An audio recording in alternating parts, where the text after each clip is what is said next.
All right, let's continue on with the work energy stuff. So what we found here is that there's something, a quantity that we define in physics and engineering called work. What that is a force times a distance. You have to include a trig function in there, perhaps if the force is not in line with the motion and the distance. You also may need to include an integral sign in there if the force varies with the distance. Okay. Now we also have energy, that's the ability to do work. And in our limited mechanical systems here that we deal with, not as open-ended as you might find in physics, there are different specific types of energy that we deal with. Potential is one. That's basically a height over a datum. Okay. Your choice of datum is arbitrary, but you do have to remember to stick with one once you establish it. Then we deal with linear springs, and the energy is 1/2 ks squared. S is the amount of stretch or compression in the spring. It's not the length of the spring, it's the amount of stretch or compression in the spring. And then we've got kinetic energy, 1/2 mv squared. Okay. So what we can do then is we can analyze systems at different points along their, along the path of motion or whatever it is we're looking at. And we can use this approach to figure out things about the systems, velocities, heights, compression on springs, and things like that. So the way we do this is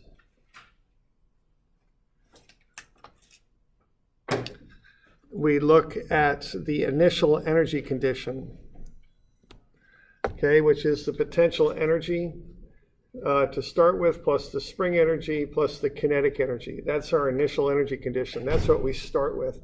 We have to pick some point in the system where we know those things. Then we look at, as the system moves to another state, we look at the work that's done. Work is outside the system, you might say. So that's often it's friction or wind resistance or something like that, times the distance over which it occurs.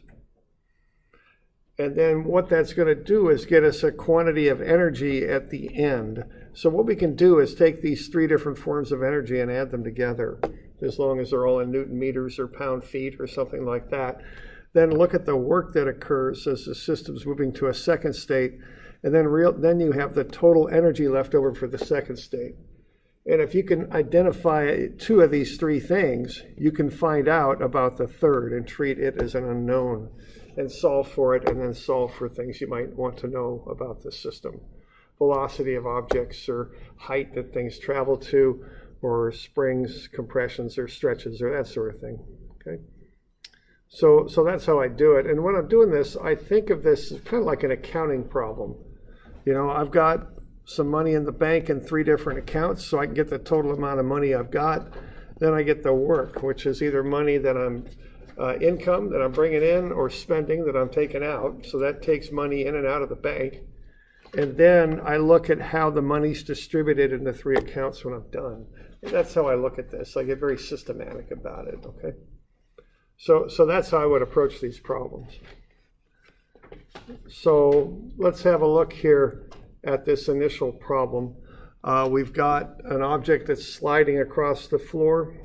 We've got it starting at 9 meters per second, and we got a 20 kilogram block. Let's find the velocity by the time it hits point B here, which is 12 meters across the floor. We've got the friction at point 2, and we got the mass of the block at 20 kilograms, okay? So the way I would approach this is I would find the weight, which is 20 kilograms times gravity. So that thing weighs about 196 newtons. And then I'm realizing I got some friction going on here, so I would find the normal force with sum of Fy equals 0. So the normal equals the weight. It's 196.2. And then I would multiply that by the coefficient of friction and get the friction, 39.2. So that would get me to that free body diagram right there, okay? And that's what's happening as that block slides across the floor from A to B.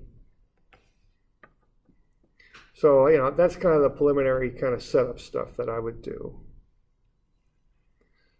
All right, now once I've got that, I'm going to fill that in over here on the left. So I would just do this with a table. And again, I think of this as kind of like an accounting ledger, something where I can keep track of my money, so to speak. So the PE, what I'm going to do, I'm going to call the floor datum. So I don't have any potential energy. So that's 0. I got no springs, so that's 0.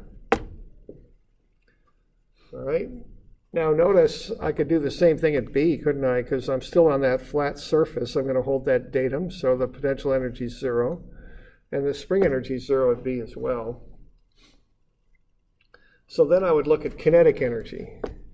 And I've got the initial velocity, it's 9 meters per second, so it's 1/2 mv squared is the kinetic energy.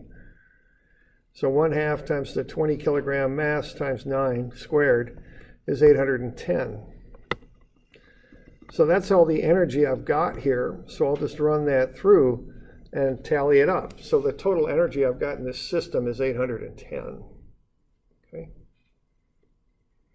So that's what I start with. Then I'd look at the work, okay?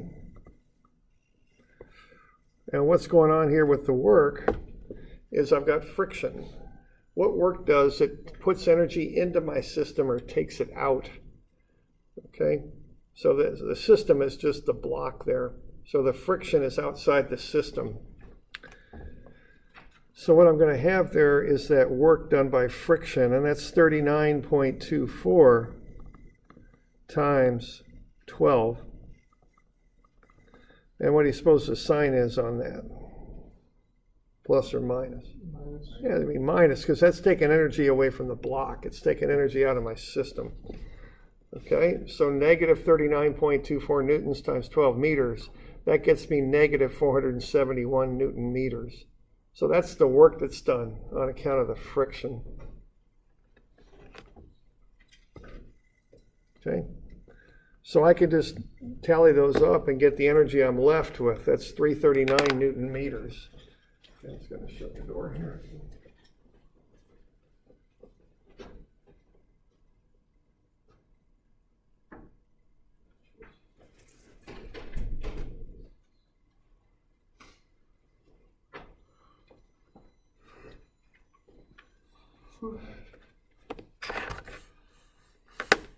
Okay. So what I've got there is 339 to be working with. Okay, that's how much energy I've got. Now, if I look at what's going on at B, again, I've got no spring energy, I've got no kinetic energy, or excuse me, no potential energy. So all of that energy goes into kinetic. So what I know here is that 339 is the total energy I've got for kinetic. That's the category that fits into. And then I could just set that equal to 1/2 mv squared and solve for the velocity. Okay.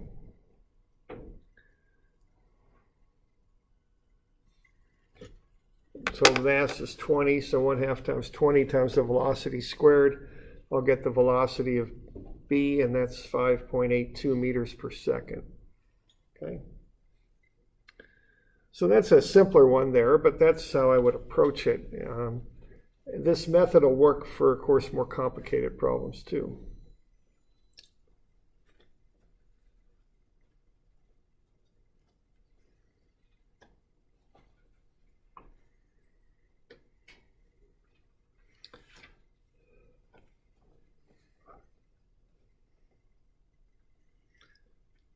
So we doing all right with that? Do we got any questions on that bit?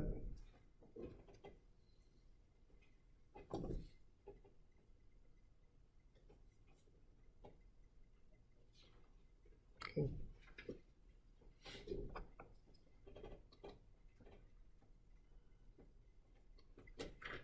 Okay. So there you go.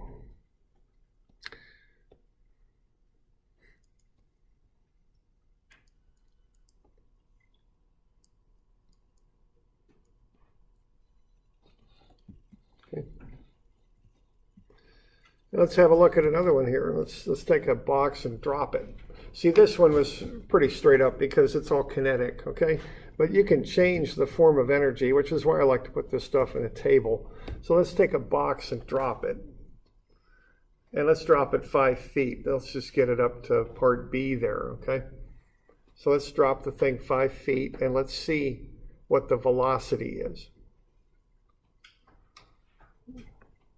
So we got the weight of the box is 128.8 pounds. Divide that by gravity in the English system, you'll get 4 slugs. That's the mass. So that's the mass of the box. That's in the English, they call it imperial system sometimes. Okay. All right, so again, we'll do a table on that. Why don't you just fill in the values on the table there at A and see what you can come up with at B using that previous approach we just started with.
So at A, we got no velocity. We got 1932 foot-pounds at A. Because we got the potential. I went above that datum at C. Y'all doing okay with that?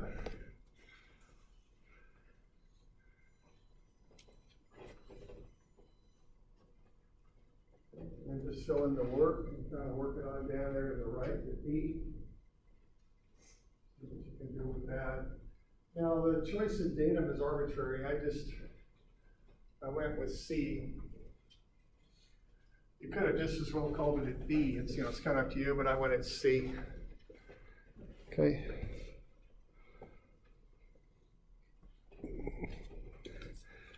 Now what do we got happening for work outside the system on this one? Nothing. Yeah, we got nothing. Okay.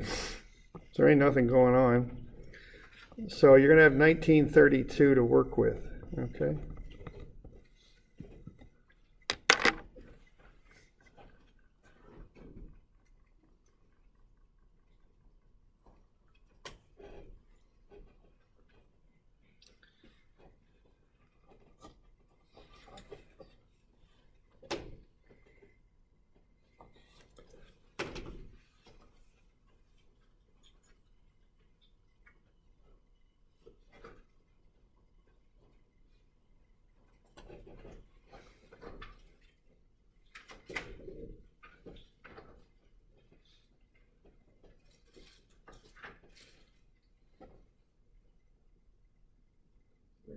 1932 and we're 10 feet up in the air. So what we want to do is kind of work on down to how much, how to relate that energy to velocity is what we want to do. Okay.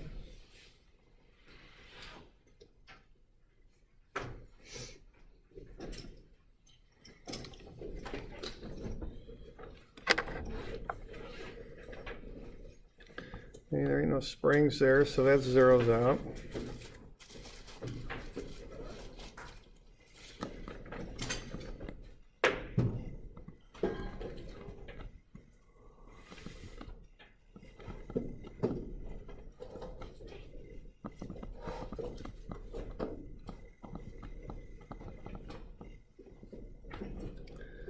Okay, potential is just the weight times the height.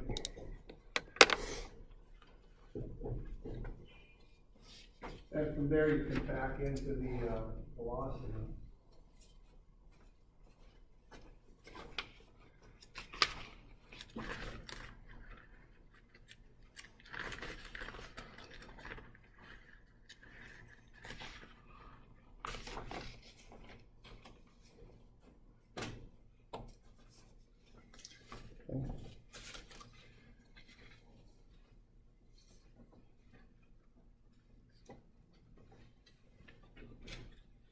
Okay. So is that 640? No, it's not 644, isn't it? Yeah, it is. It's 644.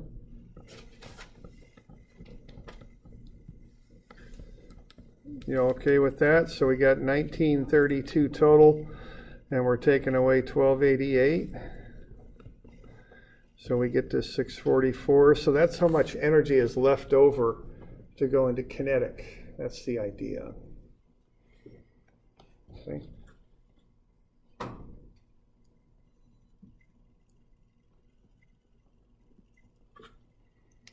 Okay. And then from there you can back into what the velocity is.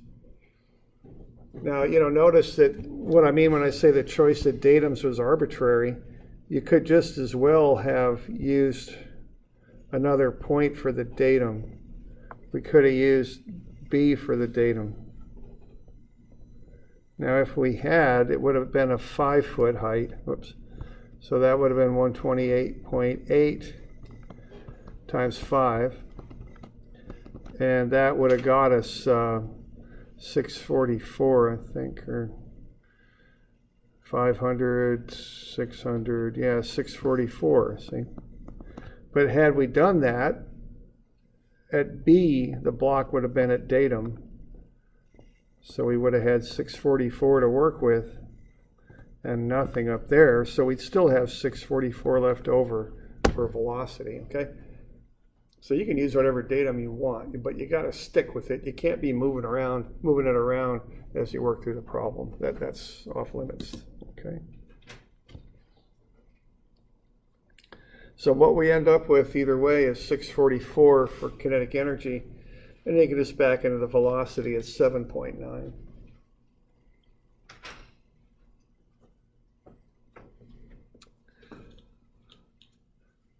So this is just another way to solve for some of these things we want to know. Velocities is a very common thing to find, or, as I say, compressions on springs and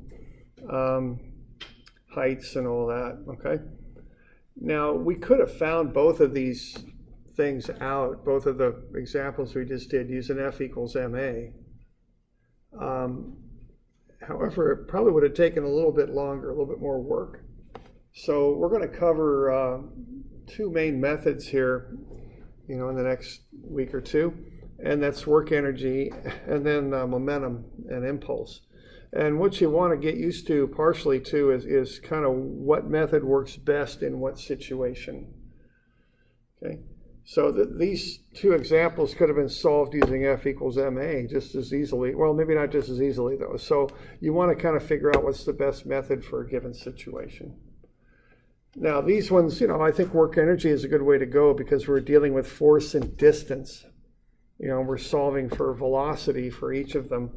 So that works quite well with the work energy approach. So I think of work energy when I think of those things.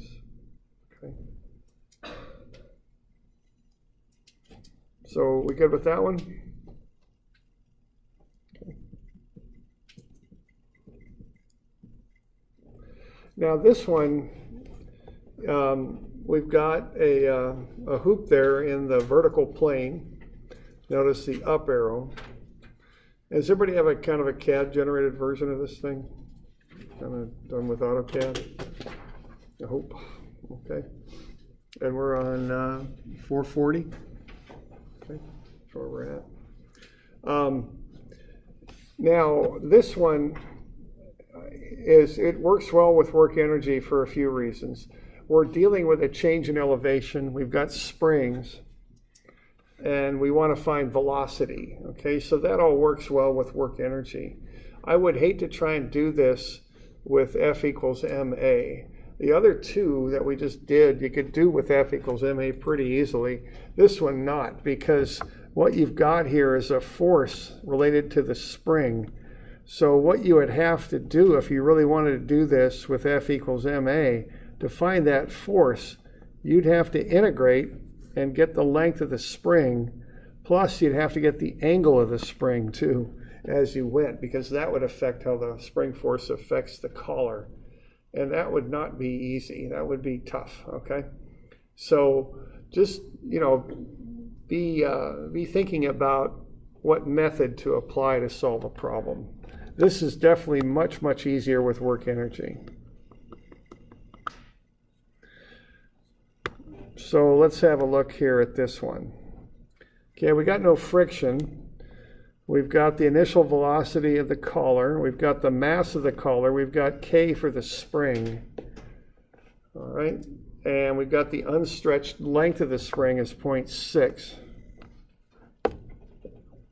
So we're not going to have any work done to it? So yeah, the comment here is, we're not going to have any work done. Now let's kind of look at this. We've done some stuff kind of similar to this with things, with that one, a couple of problems with things moving in circles. Now we know that the thing's going to be accelerating with a normal acceleration at the very least, right? We don't have any friction done, but we would have a normal force, right, applied, and it could be up left or down right. I don't know. I'd have to analyze it to find out. But we would have a force acting on that thing that's normal. And that's going to vary as that spring length varies and the angle varies. But if you look at this closely, what you're going to see is this is something to kind of keep in mind on this WorkEnergy stuff. See, the spring, this force is normal to the track, and the velocity is tangent to the track, right? You all with me on that? Now, what the velocity gets you is an instantaneous change in displacement with respect to time.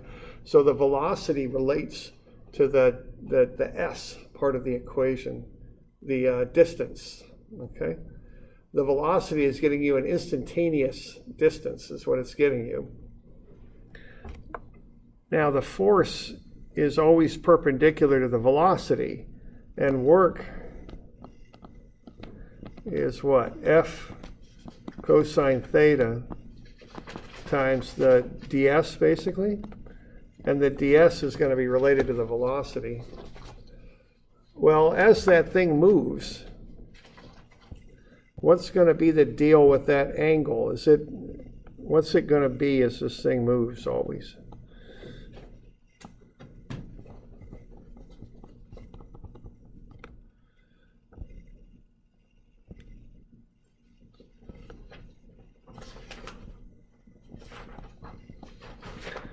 See, there'll always be a 90-degree angle between the normal force and the velocity, because the normal force is normal to the curve on the normal axis, and the velocity is tangent to the curve, and they're always 90 degrees apart.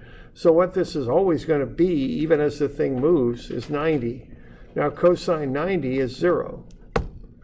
So on account of this, there's no work done. Even though there's a force applied, there's no work done. So that's something to keep in mind, especially if you're a mechanical type, because you'll probably do more with WorkEnergy. But anytime something moves in a circle, there's not work done. If there's no friction or anything like that, there won't be any work done. That normal force and the velocity are always perpendicular to each other, so no work on account of that, even though there is a force applied.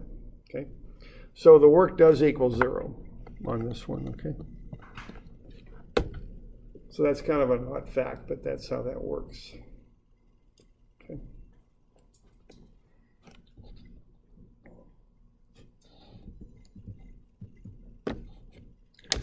All right, so we can get the weight, 0.7 kilogram mass times gravity, 6.87 newtons.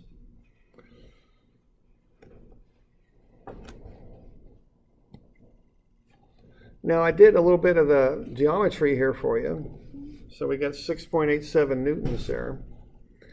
And what I did there, I've got that kind of the spring locations worked out with some angles and such, okay, in there. So let's have a look.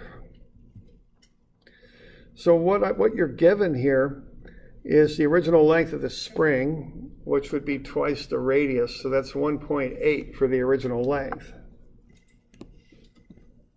So that distance across would be twice the radius, so that's 1.8 meters.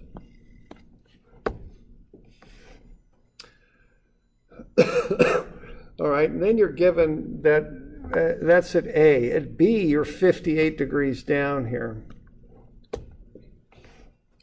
You know that, plus you know the radius is 0.9. So if you put that stuff together, what you get is a right triangle, where the hypotenuse is 0.9 and the angle is 58. So you can just run the trigonometry there and figure out the two sides, 0.477 and 0.763. Okay. Just doing a bit of trigonometry with the 58-degree angle and the 0.9 radius. Now, what I'm interested in is the length of the spring at B. See, that's a hypotenuse of another right triangle. So I can use that and figure that one out. What I got going on here is I've got a 90 right there, and I've got another right triangle like so, okay? So that length there, the 0.763 will hold. Now, I don't have 0.477 for that purple one, though. What I've got is 0.763, and then I've got 0.477 plus 0.9. That's 1.377. So what that is 0.9 plus 0.477. So what I've got is a second right triangle.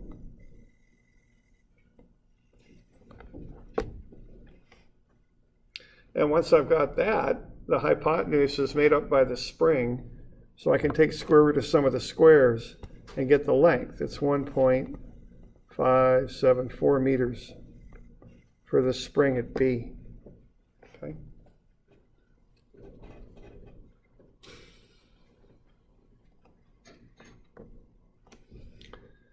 Got any questions on that?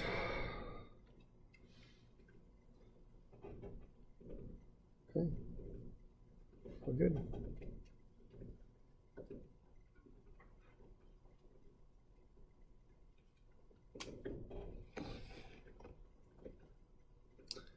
All right. So we can start filling in this table now, I think. What I would do, so everybody got that? Everybody doing okay with that? Okay. So what I would do here is I would get set up. I know I'm going to do potential energy, spring energy, and kinetic energy. I'm going to put datum down at the bottom. I don't like dealing with negative potential energy. I mean, you can, but I like everything positive. So I'll set datum at the low point at B and measure up to 0.763 up to A. And then I'll get the unstretched length of the spring. The unstretched is 0.6. So 1.8 minus 0.6 gets me 1.2. That's the amount of stretch in the spring at A. And then the 1.574 minus 0.6 is 0.974. That's the amount of stretch at B. Okay.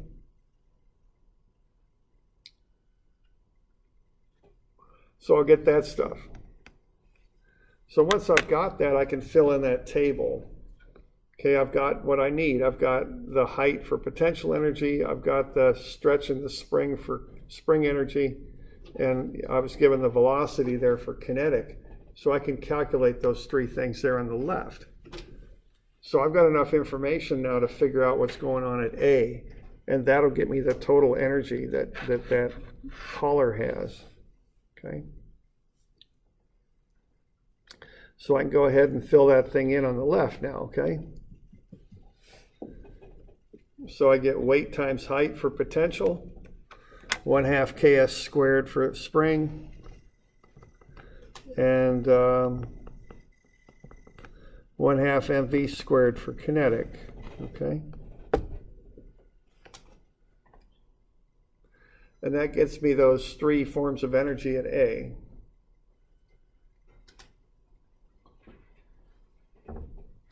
Then I can add them up and get the total amount of energy at A. Yeah, question? Can you go back a slide then, where you got the spring at B? What I'm doing there, I'm taking the length from B to C, 1.574, but the unstretched length is 0.6. So if the spring is just laying with no load on it, it's 0.6. I want the stretch in the spring. That's what relates to the energy. Okay. All right.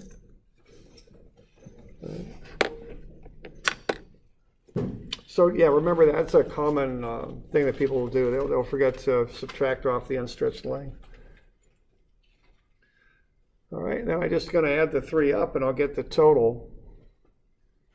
Okay.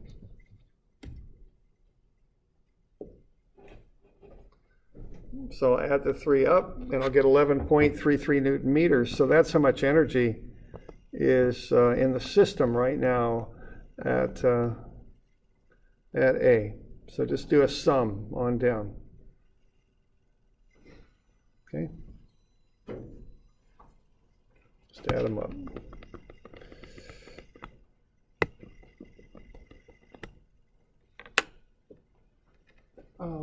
For A, wouldn't it be at 0.9 meters for your potential energy? Because that's when it's up top.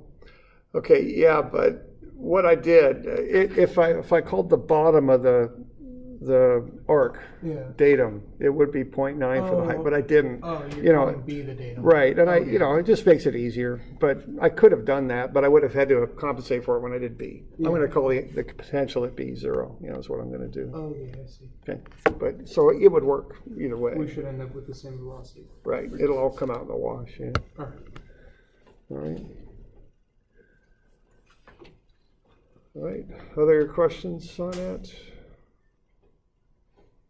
In the previous part, the unstretched length, what part of what string is that referring to? That's the spring that's going from, or initially it goes from C to A. It's 1.8 meters long. Yeah, I get that. Okay, and then, but the spring of it is sitting there is 0.6 long. So I got 1.2 a stretch in it at A. From where to where? At A. It's at a point. It's at a location. It's at A. Okay. So at A, there's 1.2 meters of stretch in the spring. Okay. And then when it's down at B, there's less. There's 0.974 meters of stretch. So what I'm doing with this method is I'm snapshotting. I'm looking at specific points and analyzing the energy at that point. Okay.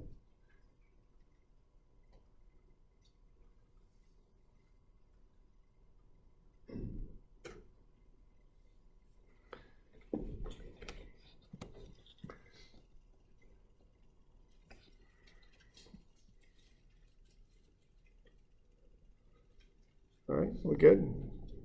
Questions? Anything? Okay. Okay, so no work done from A to B, because that force is always normal to the velocity. So we got 11.33 at B. And then we just start filling in the table for the rest of it. See, we're not going to know the kinetic energy at B initially, but we know the potential is 0, and we know the spring is 1/2 times 7.50 newtons per meter times whatever the heck it was, 0.974 or something. Can't remember. Like that.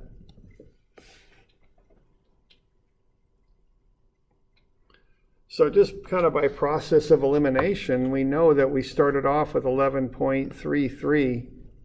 That's what we've got to work with at B. And we know that 3.56 is in the spring energy on account of the unstretched length of the spring. So if you take the difference, that the only place that energy can go is into kinetic energy, okay? So that's 8.73323. Is that 7.77 maybe? Yep. Okay. Okay. And then you just back into the velocity again, okay?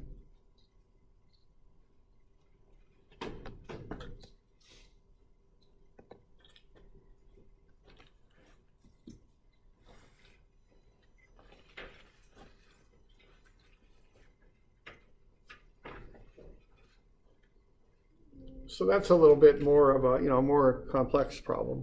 And that one, I would definitely use a table for that. It's just, it organizes it and keeps it a little bit more clear what's going on. We do have this advantage in mechanical systems that there aren't nearly as many forms of energy as there might be in a more open-ended kind of thing, and let's see. Okay, so I'd go ahead and do that, and then, it just helps keep everything straight, and then we just kind of back into what the velocity is. Now, so any questions on this so far?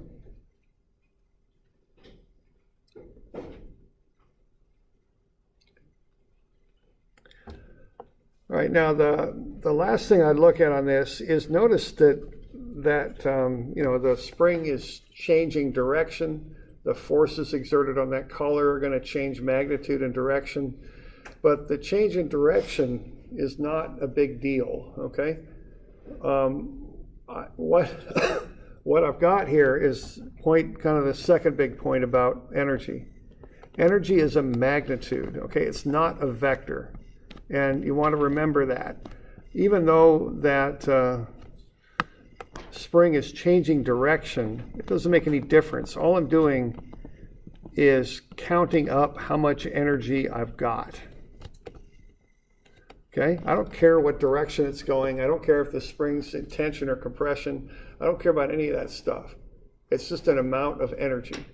And which way it's directed is irrelevant. Okay? All you're doing with this method is counting up how much energy you've got.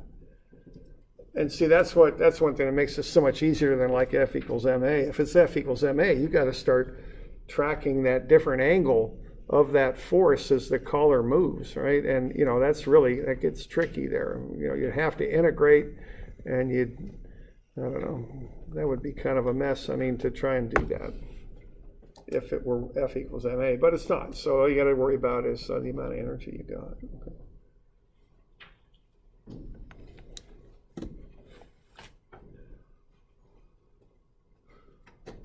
Got any questions on that one?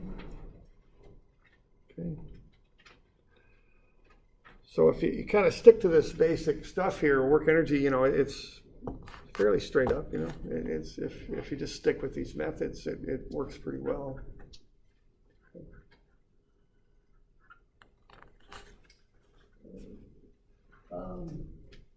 Why don't we take a break here? We'll start up at 4. While I'm thinking about it, why don't I give you the ones to be doing? Well, these will be due about a week from Friday. Our kind of test and all that. So let's figure out what that is. 221, 2, and 3, I believe.